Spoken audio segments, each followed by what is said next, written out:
നമസ്കാരം. Raf talk ഫുട്ബോളിലേക്ക് അവർക്കും സ്വാഗതം. മികച്ച കോച്ചുമാർ നേർക്ക് നേർ വരുന്നൊരു കാഴ്ച. ഫിഫ ബെസ്റ്റ് അവാർഡിനുള്ള നോമിനേഷൻ ലിസ്റ്റ് പുറത്തുവിട്ടപ്പോൾ the best FIFA men's coach nominees ഒന്ന് നോക്കാം.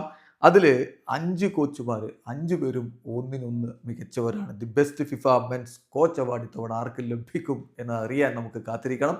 ആരാധകർക്കും വോട്ട് ചെയ്യാവുന്നതാണ്. ഫിഫയുടെ വെബ്സൈറ്റിൽ വോട്ടിംഗ് ഓപ്പൺ ആയിട്ടുണ്ട്. ഡിസംബർ 10 വരെയാണ് വോട്ടിംഗ് ഉള്ളത്.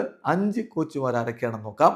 റയൽ മാഡ്രിഡിന്റെ Italian coach Carlo Ancelotti, Argentine ദേശീയ ടീമിന്റെ കോച്ച് ലണൽ സ്കലോനി, സ്പാനിഷ് ദേശീയ ടീമിന്റെ coach Luis de la Fuente, Manchester സിറ്റിയുടെ Spanish coach Pep Guardiola, Bayer ലെവർക്യൂസിന്റെ സ്പാനിഷ് കോച്ച് സാബി അലോൺസോ. ഒന്നിനൊന്ന് മികച്ച 5 കോച്ചുമാർ. ഇതിൽ ആരെ തിരഞ്ഞെടുക്കും എന്നുള്ളത് സ്വാഭാവികമായിട്ടും ആരാധകർക്ക് കൺഫ്യൂഷൻ ആവും. റയൽ മാഡ്രിഡിനോടൊപ്പം പോയ സീസണിൽ UCL കിരീടം ഒക്കെ അടിച്ച് മിന്നിക്കറ്റിയ ആളാണ് കാർലോ അഞ്ചലോട്ടി. എങ്കിൽ കൊപ്പ അമേരിക്ക വിജയത്തിലേക്ക് അർജന്റീനയെ വീണ്ടും കൊണ്ടുപോയി ലണൽ സ്കലോനി.